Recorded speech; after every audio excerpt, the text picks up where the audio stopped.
C'est la deuxième partie maintenant pour l'émission Le Monde en 7, toujours avec mes deux invités, Ibrahim Acha et Dominique Lacmont. Nous allons maintenant analyser l'actualité au niveau de la Côte d'Ivoire. L'opposition a organisé le 9 août dernier une gigantesque manifestation pour dénoncer leur mise à l'écart du processus électoral. Vous le savez, la Côte d'Ivoire se prépare à la présidentielle en octobre prochain. Une présidentielle à laquelle le président sortant Alassane Ouattara est candidat, mais les ténors de l'opposition, en l'occurrence Laurent Gbagbo, Tidjane Thiam, Guillaume Soro, Charles Blé Goudé, sont tous écartés de la course, qui pour condamnation de la prison, qui pour une affaire de nationalité douteuse. Cette opposition ne s'entend pas, n'entend pas se laisser faire. Ibrahim Acha, la mobilisation, elle était, on peut le dire, à la très gigantesque, il faut le dire comme ça, mais est-ce que ce genre de mobilisation peut faire plier Alassane Ouattara? Non, il faut dire tout simplement que c'était une pression quand même que ces opposants-là ont voulu faire ou bien exercer sur le pouvoir de Alassane Ouattara. C'était pour démontrer qu'ils étaient nombreux, qu'ils peuvent à tout moment aussi inquiéter le pouvoir en place en Côte d'Ivoire là-bas. Donc pour les chiffres, vous savez, c'est vrai, quand vous voyez un peu la rue qui a été occupée à Yopougon là-bas, elle était vraiment bombée. Les gens étaient sortis et c'était vraiment impressionnant, puisque au niveau de la presse locale, nos confrères nous ont dit que voilà, il n'y a pas eu à proprement parler de dérapage, donc c'était bien encadré. Les leaders ont fait un travail quand même de sensibilisation qui a fait que les militants se sont montrés disciplinés, donc il n'y a pas eu quand même à proprement parler, parce que les faits de casse, les faits des choses, comment l'appelle-t-on là, de voies de fait sur le commerce et tout ça là, bon, tout cela n'a pas été jusque-là rapporté. Et les opposants à l'origine, je veux parler de Laurent Gbagbo et de Tidjane Thiam, ils ont été satisfaits quand même de la mobilisation, et pour eux l'objectif semble être atteint. C'était une démonstration de force pour dire que nous aussi nous sommes là et que voilà, notre voix doit compter dans la sphère politique ivoirienne. Ça va faire plier Ouattara, je ne crois pas. Je ne crois pas en ce sens que Ouattara est déjà dans une logique et il ne peut pas en tout cas revenir en arrière. Le fait qu'il ait pu obtenir l'invalidation en tout cas, ou bien le retrait de ses principales figures de l'opposition, de la liste électorale, et le fait aussi qu'il ait en tout cas la garantie que ces opposants-là ne pourront pas être candidats. Et je pense qu'il va tout faire encore pour corser les choses pour que ces messieurs-là qui devaient être ces challengers ne puissent pas véritablement participer à ces élections. La mobilisation, oui, mais sincèrement, du côté du pouvoir, vous savez, ils ont tous les moyens pour pouvoir démobiliser à un moment donné les gens, parce que lorsqu'on a lancé l'appel, Abidjan retenait son souffle. Parce que les gens se disaient, mais qu'est-ce qui va se passer? Même les militants de Ouattara avaient peur, se demandaient, mais quand les gens là vont sortir, mais qu'est-ce qui va se passer? Est-ce que, voilà, il n'y aura pas ci, il n'y aura pas ça?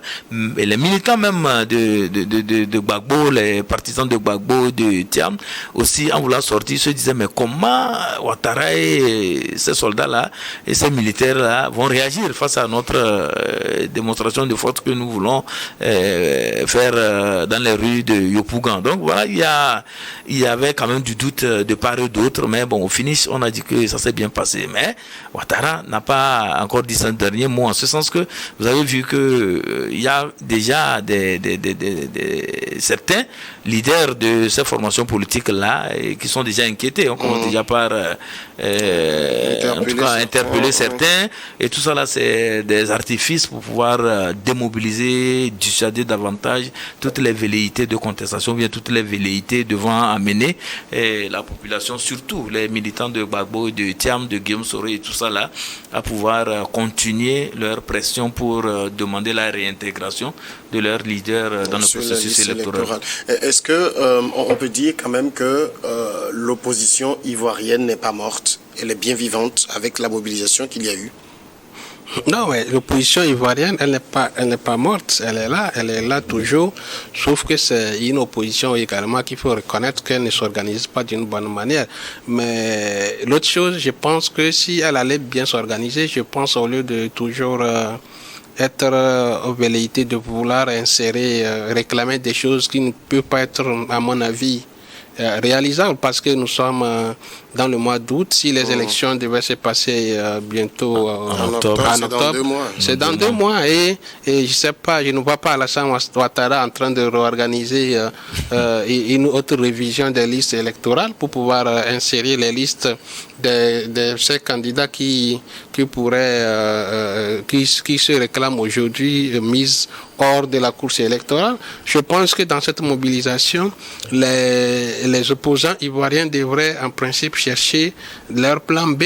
Donc, aller dire à leurs militants, Ouattara nous a écartés de la course électorale, mais évidemment, nous avons des gens qui peuvent nous représenter valablement.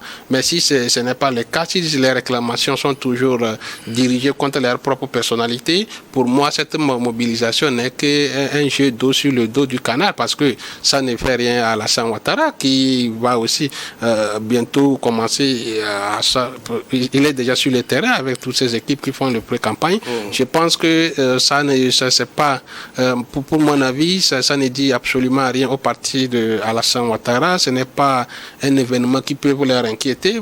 Pourquoi ils ont pris toutes les mesures pour pouvoir encadrer cela? Parce que ça ne leur dira rien. On n'aura pas une révision des listes électorales à laquelle Gbagbo, Tidjam Tia, Guillaume Soro, Blé Goudé vont se retrouver. Je pense que il vaut mieux que les opposants ivoiriens puissent s'organiser, chercher leur plan B, être soudés, parce qu'on n'a qu'à 2 mois et vous n'êtes pas sans savoir que même la grogne entre dans le parti. Il y a une grogne qui secoue le parti de Laurent Gbagbo actuellement, qui n'est pas en bon accord avec son vice-président, qui aussi veut se rallier avec Charles Blé Goudé pour former une coalition qui peut lui représenter aux élections. Je pense que toute cette mobilisation devait orienter vers une opposition qui veut s'unir, d'accord, pour pouvoir battre Alassane Ouattara dans les urnes. Je pense que c'est essayer d'arriver à ce niveau, parce que je pense que la Côte d'Ivoire a beaucoup évolué, que ceux qui sont toujours, je vais parler de Laurent Gbagbo,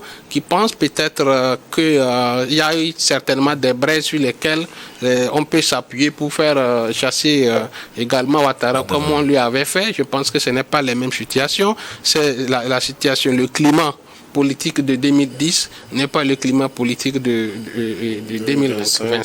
Je pense que Alassane Ouattara ne fait pas face à une rébellion. On n'a pas une France qui anime une rébellion contre un pouvoir. Donc Alassane Ouattara est bien assis dans son fauteuil avec la bénédiction de tous ses partenaires, y compris la France. Toute sa sécurité est bien assurée. Même personne ne peut l'inquiéter, à moins que qu'ils se battent dans les urnes pour que c'est après, peut-être le premier tour, que Alassane Ouattara pouvait se poser des questions s'il est encore avec les Ivoiriens, ou les Ivoiriens vraiment ont fait, c'est-à-dire qu'ils l'ont laissé pour ses opposants. Je pense que l'opposition ivoirienne devait chercher, c'est dans cette lutte-là, la lutte d'une bonne organisation contre, c'est-à-dire que pour battre Alassane Ouattara pour son 4e mandat. Mais si c'est pour dire que réclamer ces histoires de réinsertion sur la liste électorale, je pense que c'est une peine perdue. Alors vous pensez que cette mobilisation, elle est bien, mais elle est insuffisante. Il faut carrément une autre stratégie. Tout à fait. Ça veut dire que les dés sont jetés. Il va falloir pour l'opposition, changer de fusil d'épaule. Bien évidemment, l'opposition doit chercher une autre alternative et ça doit passer par une réorganisation au niveau de toute l'opposition. Ceux qui ne sont pas éligibles, ils peuvent se mettre à l'écart et mettre en avant des figures de l'opposition qui peuvent être éligibles, qui peuvent candidater et aller affronter Ouattara dans les urnes. Parce qu'à l'heure où nous sommes, on ne peut pas aller vers un rapport de force brute dans la rue et dire que voilà, bon, nous allons manifester, nous allons chasser Ouattara du pouvoir. Ça, je ne suis pas sûr parce que Ouattara a le soutien militaire des puissances que vous connaissez. Donc, quand ces velléités-là vont commencer, ils feront tout vraiment pour anéantir cela. Et c'est pas Gbagbo qui va accepter encore mettre les jeunes dans les rues, les jeunes armés dans les rues, ou bien mettre, en tout cas, ou bien Charles Brigoudé qui va vouloir aussi que des jeunes manifestent comme on le faisait de par le passé avec ces matelas dans les rues et tout ça là. Donc le monsieur d'abord s'est assagi depuis un certain temps, il n'est plus dans ces jeux de politique à la politicienne. Bon, maintenant l'opposition, ce qu'il doit faire à mon niveau, et ce que moi je pense être peut-être bien, et c'est ce que disait monsieur Lacmon, c'est d'aller vers le plan B. Le plan B, bon voilà, il y a Simon Gbagbo qui est là, voilà, comment faire aussi s'il faut. Elle est mieux placée aujourd'hui. Elle est mieux placée si il faut mettre en selle Simon Gbagbo, la pousser, être derrière et constituer une force vraiment crédible pour pouvoir contrebalancer Ouattara. Je pense que ça serait bien. Parce que quand nous parlons de la rue qui ne peut pas inquiéter Ouattara, c'est que Ouattara aussi a une force capacité de mobilisation des Ivoiriens. Parce que quand vous prenez un peu de Bouaké en allant, et voilà, c'est une population acquise totalement à Ouattara. Même à Abidjan, avec certaines réalisations en termes d'infrastructures routières et tout ça là, et tout ce qu'il y a eu comme changement aussi dans la vie des Ivoiriens. C'est vrai que la vie n'est pas très rose à Abidjan aussi, mais quand même les gens, les fonctionnaires aussi ont pu quand même avoir des augmentations de salaires et tout ça là, il y a eu des améliorations. Les gens estiment que Ouattara a travaillé, mais c'est pas une raison pour qu'il reste au pouvoir, bien évidemment, mais il compte des sympathisants et ça fait que si, comme ils savent bien le faire, ils mettaient le jeu de billets de banque en marche, la mobilisation sera spontanée pour lui au niveau d'Abidjan et dans les autres villes du pays. Et là, vraiment, c'est qu'ils ne pourront pas, comme je l'ai dit, ça ne pourra pas véritablement amener quand même ceux de l'opposition à pouvoir dire qu'il peut prendre de l'ascendance sur Ouattara. Donc la solution, c'est de se réorganiser rapidement et de voir éventuellement la figure qu'il faut mettre en avant et faire tout pour que cette figure-là puisse avoir l'adhésion de tous ceux qui sont contre Ouattara. Mais est-ce que Alassane Ouattara, de son côté, peut feindre d'ignorer cette mobilisation? Non, mais ignorer, aucun homme politique peut ignorer une mobilisation, même si c'est 3-4 personnes qui sont contre votre politique. Vous devez vous interroger, chercher comment pour les voies et moyens pour aussi les faire entrer dans vos rangs.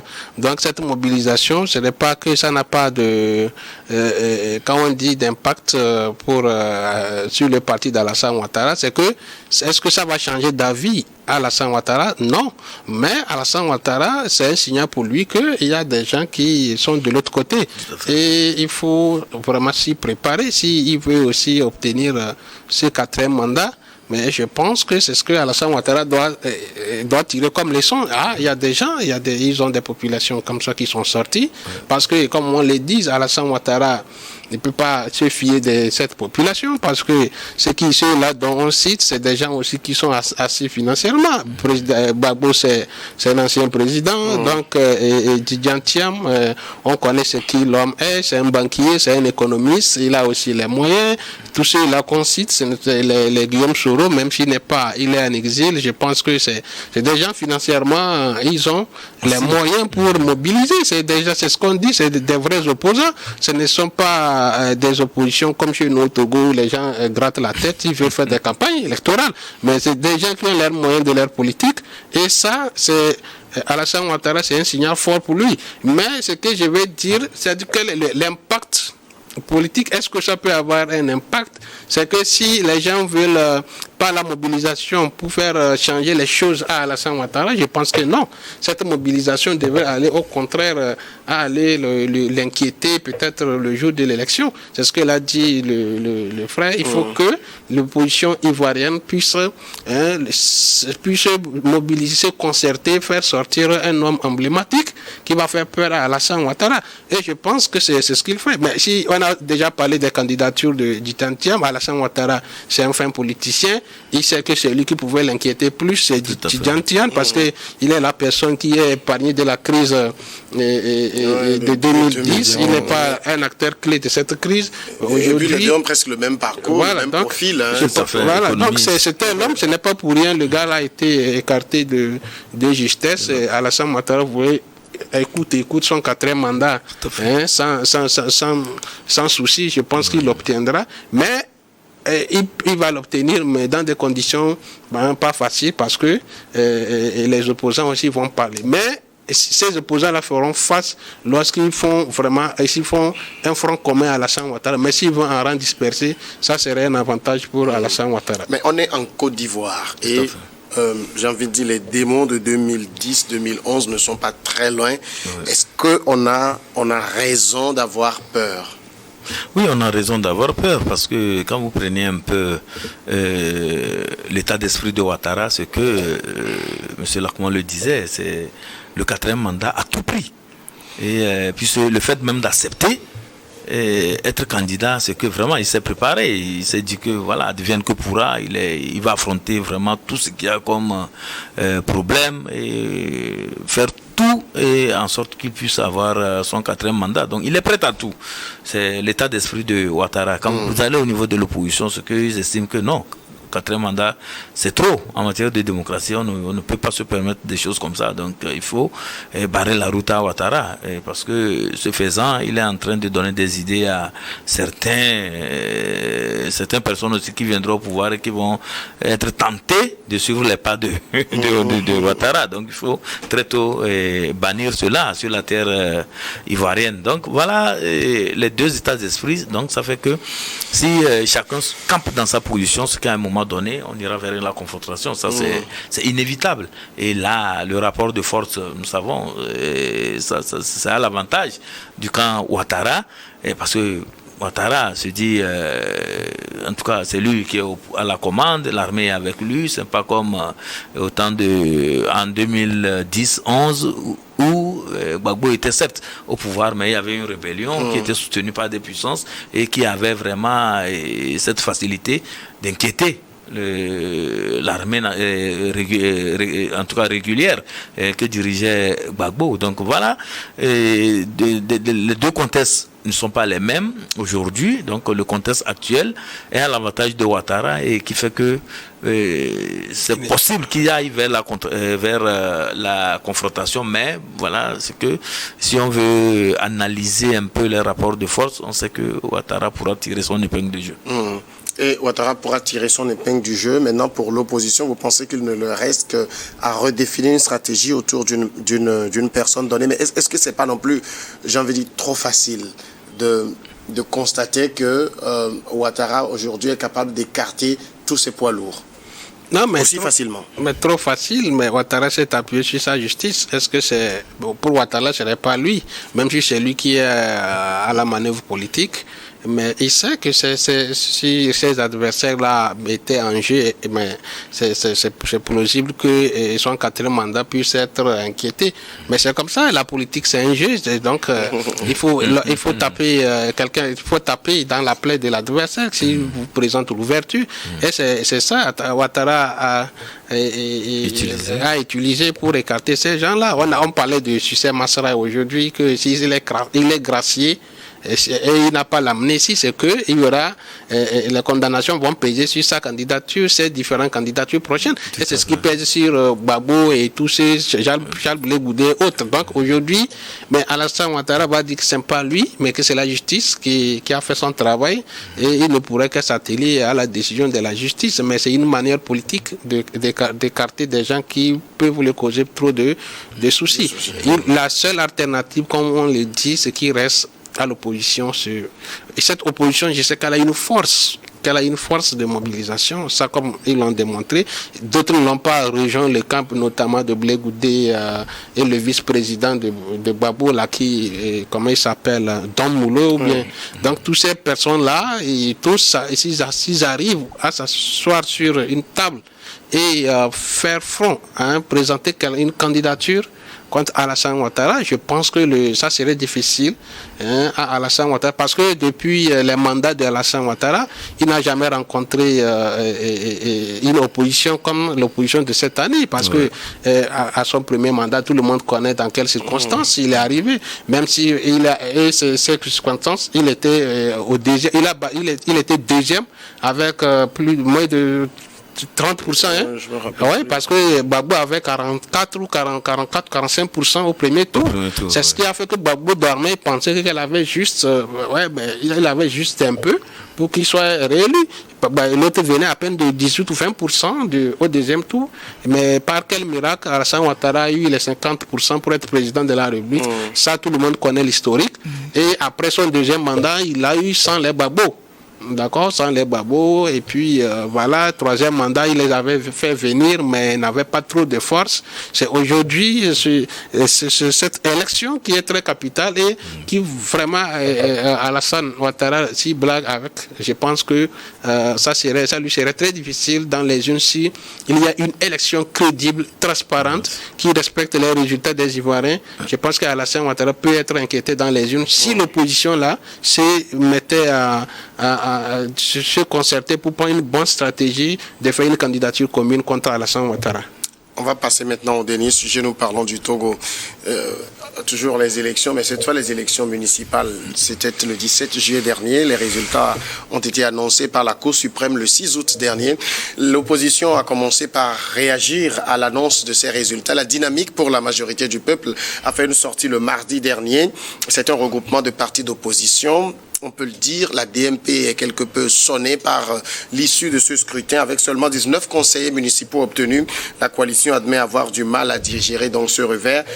Le problème est que tout le monde est dépassé par ce qui s'est passé. Nous ne savons plus à quel sein nous vouer et c'est vraiment dommage qu'on en soit arrivé là. C'est ce qu'a déclaré Gérard Adja, secrétaire général de la DMP. Selon lui, une grande responsabilité de ce qui est arrivé incombe à leurs propres militants et sympathisants qui ont boudé les urnes, contrairement aux électeurs fidèles au parti au pouvoir, l'Union pour la République, qui eux se sont plutôt mobilisés en masse. Alors quand on prend jour du scrutin, dans la partie sud, les bureaux de vote étaient quasiment déserts.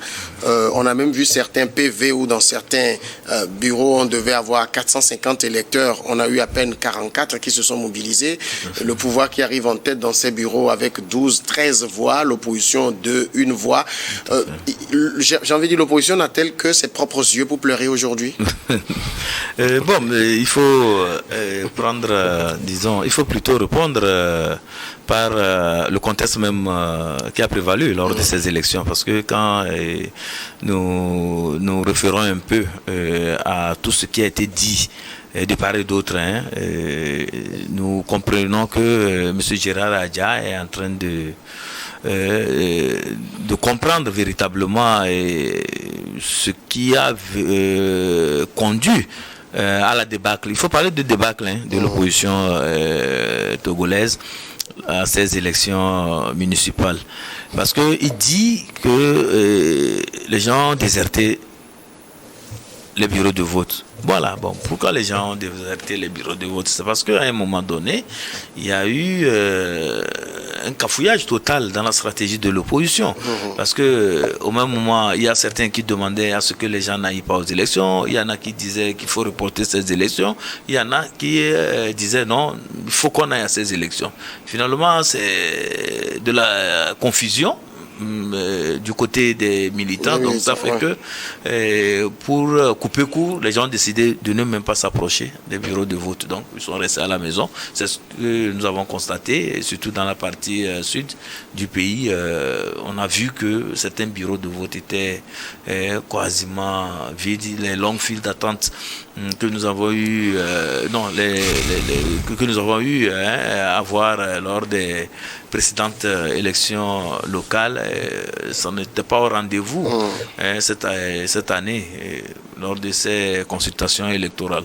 Et donc, quand Gérard Adja lui-même reconnaît que les militants de l'autre camp sont restés fidèles oui, à leur formation politique, ce qui suppose qu'ils sont allés massivement voter, et c'est que logiquement on doit s'attendre à ces résultats, c'est que les militants qui étaient restés fidèles à leur parti ont voté et leur parti a remporté ces élections. Donc aujourd'hui, je pense que M. Adja a fait une analyse beaucoup plus disons responsable par rapport à ce qui s'est passé, parce que généralement quand il y a de ces élections, le refuge de l'opposition pour justifier la débâcle ou bien son échec, c'est qu'il y a eu fraude, il y a eu tel, il y a eu tel, il y a tel, mais voilà un élément quand même précieux que Gérard Adja apporte pour justifier la débâcle de l'opposition. Je pense que c'est honnête de sa part, et bon, il lui revient maintenant de voir éventuellement comment il peut impacter cela au niveau de la dynamique de l'opposition dans les prochaines, pour les prochaines élections. On va revenir sur cet aspect tout à l'heure, mais Gérard Adja, il dit que la responsabilité incombe à leurs militants et sympathisants qui ne sont pas sortis.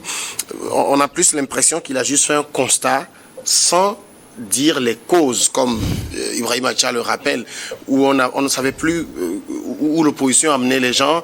Certains disaient qu'il ne faut pas sortir, il y aura de la violence, d'autres disaient qu'il faut sortir, certains disaient qu'il ne faut pas participer à ces élections, d'autres disaient qu'il faut aller, mais Gérard Adja n'a pas évoqué les raisons de cette démobilisation. Oui, je pense que j'ai aimé son honnêteté, mais c'est parce que quand il conclut, il incombe la responsabilité aux militants, et c'est là-bas ça m'inquiète. La responsabilité n'est pas aux militants, les militants sont désorientés, les militants sont, on a vu des militants d'opposition désemparés, ils ne savent pas vouer à quel sort, parce que comme on l'a dit, dans la classe d'opposition togolaise, c'est une classe qui nous a toujours montré par une incohérence totale, une mauvaise stratégie. Je pense que on en a parlé beaucoup plus sur ces élections ici.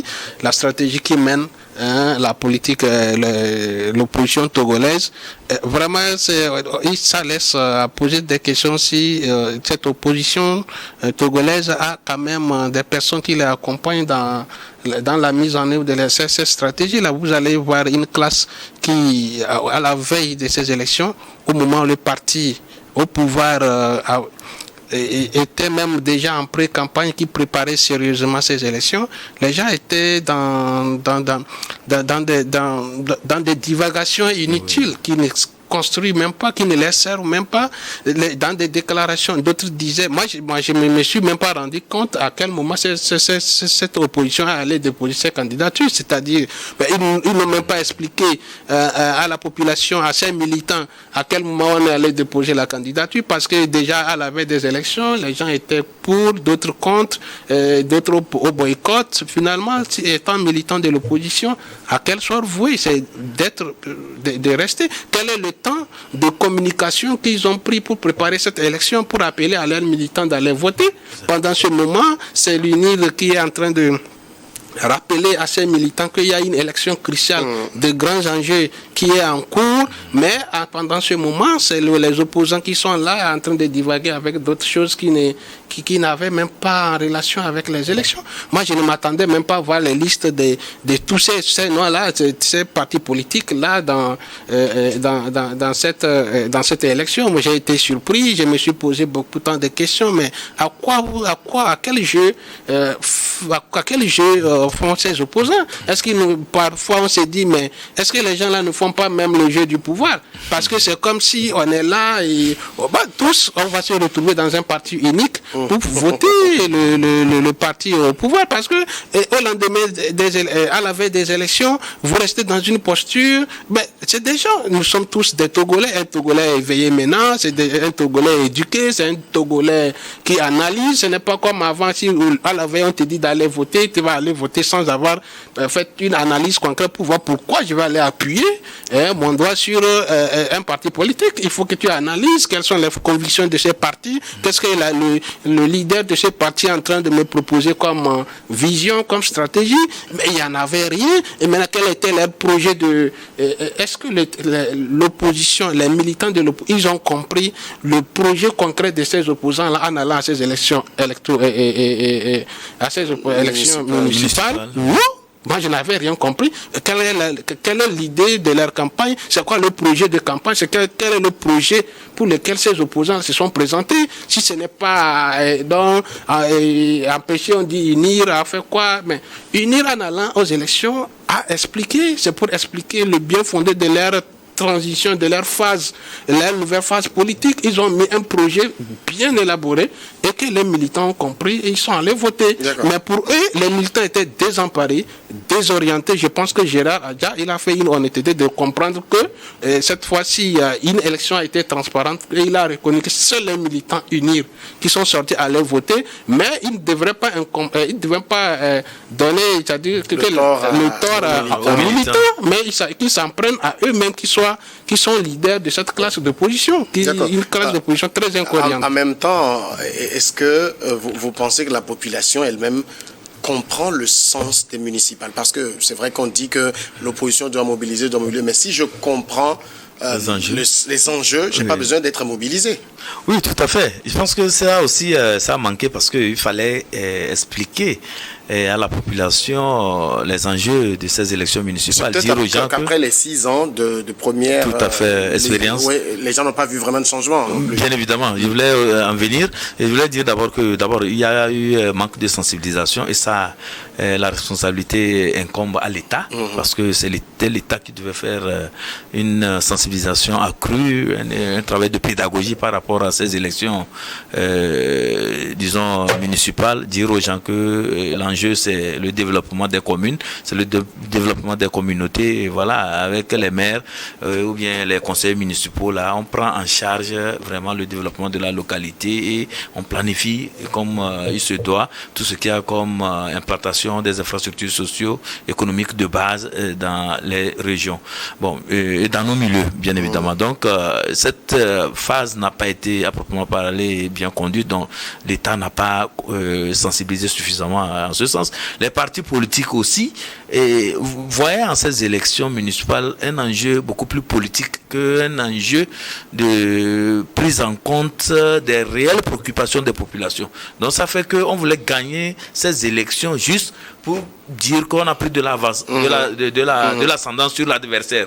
Juste pour dire que voilà, nous sommes la deuxième force politique ou bien la première force politique. Mais ce n'était pas pensé dans les termes de participation citoyenne pour le développement local. Donc, on a faussé déjà ces bases et c'est ça qui a fait aussi que la population n'a pas compris véritablement les enjeux. Maintenant, il faut revenir sur certains maires qui ont passé leur temps véritablement à ne rien faire et ça fait que ça a déchanté.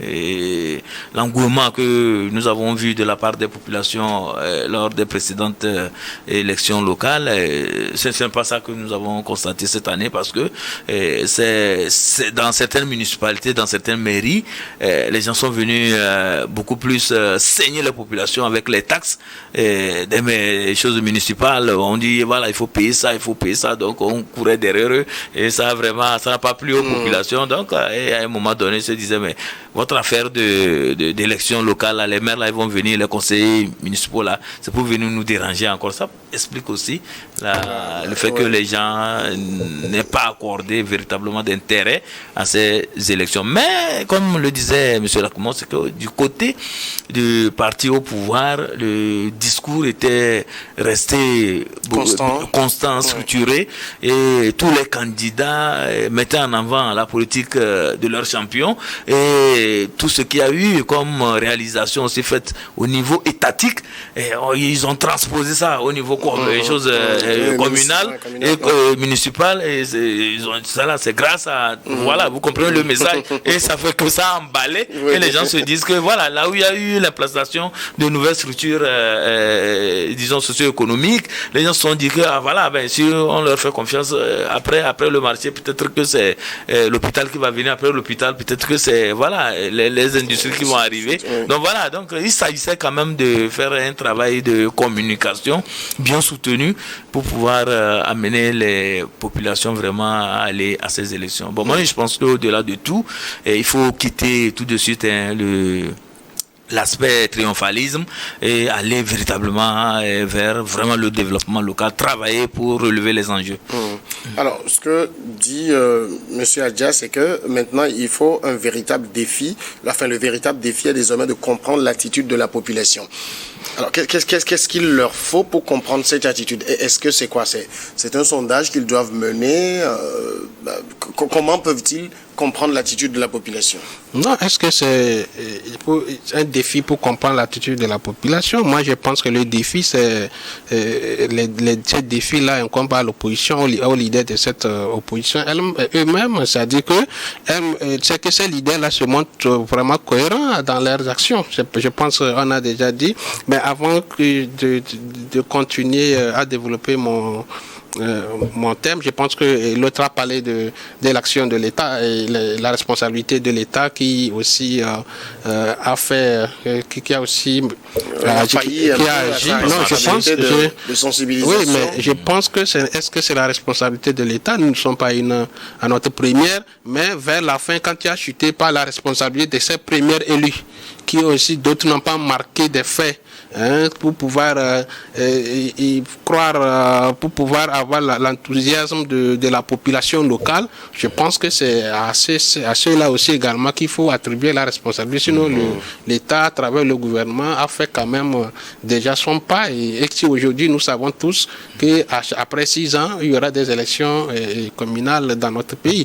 Maintenant, je reviens sur le cas de Gérard Adja. L'opposition, je pense que les défis sont plus d'autant plus nécessaire que pour eux-mêmes que l'opposition fasse un travail sur elle-même, que cette opposition s'organise plus. Vous savez, c'est vrai, une opposition, c'est une force aussi. Ça constitue une force. Lorsque vous êtes dans un pays qui en face, vous n'avez pas une opposition, je pense que ça enfreint également au développement du pays. On ne peut pas danser au même moment s'apprécier. Nous avons besoin également qu'il y ait un parti au pouvoir. Quand on a une opposition de veille qui attire l'attention de ce parti au pouvoir, aujourd'hui, si vous voyez cette opposition, comme l'a dit, c'est le challenge entre elles, c'est entre eux, membres de cette opposition, c'est comment, comme on l'a dit, c'est moi comment se dépasser, c'est moi qui est le chef de file, parti, patati patatra, et ils se mettent dans une posture où, comme si jamais ne peuvent jamais battre, si les gens se mettent dans cette posture, c'est que quand on va aux élections, on cherche qui est le deuxième. Parce que c'est comme on connaît déjà la première place. La première place, c'est le parti qui est bien organisé, qui est bien structuré et qui est toujours au contact de la population. Donc, déjà l'opposition ne se met plus à la hauteur de ce parti-là. Donc, leur victoire qui va venir en deuxième.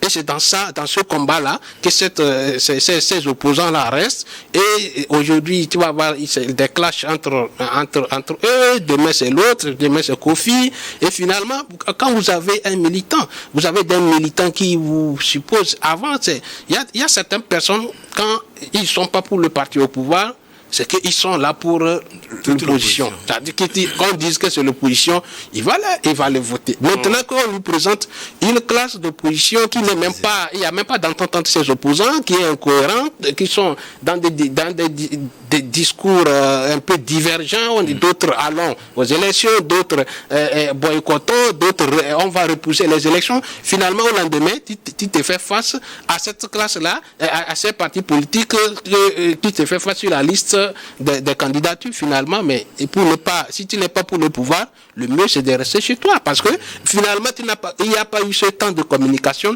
pour rassurer aux militants de l'opposition que non, il fallait aller voter, voilà l'enjeu électoral, voilà ça.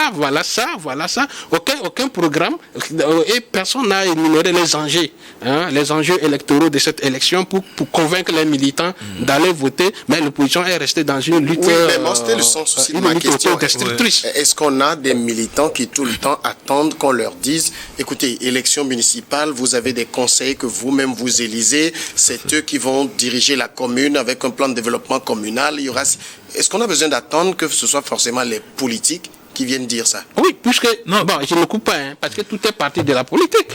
C'est les partis politiques qu'on élise. C'est vrai, les gens ont compris l'enjeu du développement. Vous pensez que les gens ont compris cet enjeu? Non, je pense que les gens ont compris. Parce qu'il y a d'autres, malgré, même si l'opposition ne fait pas un travail sur le terrain, je pense que le parti au pouvoir a fait un travail sur le terrain et que les gens ont compris. Même si là où il y a eu des abstentions, je pense que le parti au pouvoir a passé les sillons là-bas. Peut-être que seulement n'a pas pu convaincre les gens, comme c'était pas chacun son fief électoral.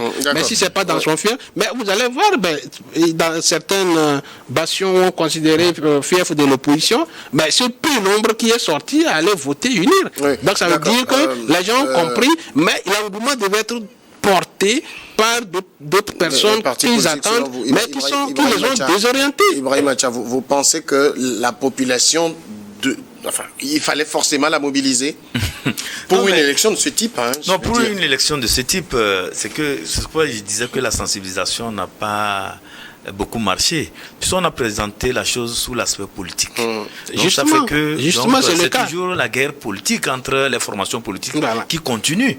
Donc il fallait expliquer ces élections, les enjeux de ces élections-là autrement, et les gens allaient comprendre qu'il s'agit de notre, en tout cas de nos préoccupations qui vont être prises en compte lors de ces élections. Ce que nous allons élire, ce sont des gens qui vont travailler pour notre communauté. Donc nous serons plus ou moins en contact avec ces personnes. Là, vous allez voir que les gens allaient se réveiller et allaient voter.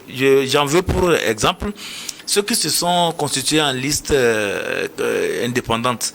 Vous avez vu un peu que dans leur bastion, ils ont fait des scores vraiment appréciables. Parce que c'est des gens du milieu, c'est des gens qui sont là et ils ne sont pas d'une chapelle politique bien connue. Donc ça fait que les gens ont vu en eux des gens qui veulent vraiment travailler pour eux. Mais quand vous êtes étiqueté politique, surtout avec le désintérêt de la chose politique de la part des populations, ça fait que quand c'est entre quelqu'un du pouvoir et quelqu'un de l'opposition, les gens se disent pour ne pas avoir de problèmes, puisque c'est le discours que les gens tiennent. Donc je préfère m'abstenir, je ne veux pas rentrer dans leur jeu. Après tout, ils vont s'entendre et c'est nous qu'on laissera sur le carreau. Donc alors, voilà, il faut expliquer la chose. Et je pense que c'est à ce niveau qu'il disait que l'État devait faire un travail de pédagogie autour de ça. Et là, il y aurait eu plus de mobilisation pour ces élections. Alors dans ce cas, quand Gérard a dit que le véritable défi est désormais de comprendre l'attitude de la population, comment vous pensez que ils peuvent procéder pour comprendre cette attitude? Non, en matière politique, vous savez que quand vous avez la bonne marchandise, ça accroche.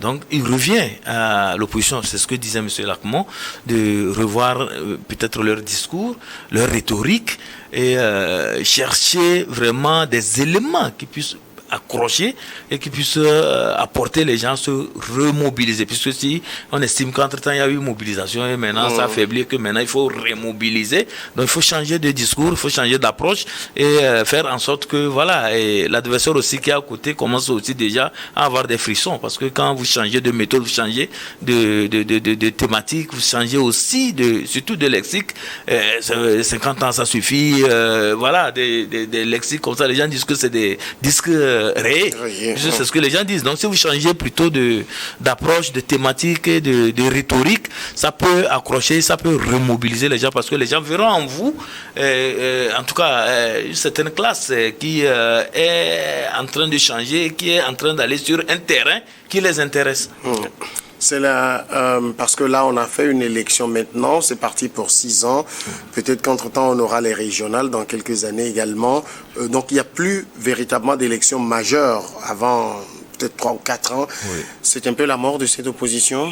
La mort, je pense, parce que c'est la mort. Ou une longue hibernation. Mais je pense que si moi, je peux pas les dire que ça soit la mort, à moins que c'est eux-mêmes qui décident d'être enterrés. Je pense que c'est le moment, ce temps, leur permettre vraiment de revisiter leurs arcanes et retrouver, faire un état de lieu comme l'a commencé Gérard Adja, je pense qu'il est en train d'explorer des pistes pour voir s'il peut trouver quelles sont vraiment les solutions et les approches, comme l'autre l'a dit, qu'il faut désormais utiliser pour se faire entendre. Je pense que s'ils vont dire que c'est mort, je pense, mais 4 ans ou 3 ans, 6 ans, c'est rien du tout.